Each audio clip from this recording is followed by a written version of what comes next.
فواد بھائی پشاور سے پوچھتے ہیں مفتی صاحب میرا کاروبار 1 سال سے بند ہے، قرض داری کی وجہ سے پریشان ہوں۔ فواد بھائی سب سے پہلے اگر آپ کا کاروبار بند ہے تو ظاہری اسباب اور تدابیر اختیار کرو، ہمیشہ کاروبار میں سچ بولو، دیانتداری سے اپنا کام کرو، کبھی بھی کسی موقع پر جھوٹ اور 2 نمبری سے بچو۔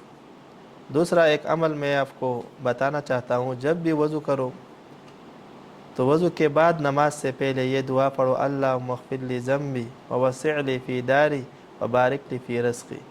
انشاءاللہ اس دعا کے اہتمام سے 40 دن کے اندر اندر آپ کے کاروبار میں جتنی بھی بندش وغیرہ آ رہی ہے سب ختم ہو جائیں گی انشاءاللہ۔ یہ بہت مجرب عمل ہے، میں نے جس کو بھی دیا ہے وہ اس کا کام اس پہ اللہ رب العزت کے فضل و کرم سے ہو گیا ہے اور بندش دور ہوا ہے۔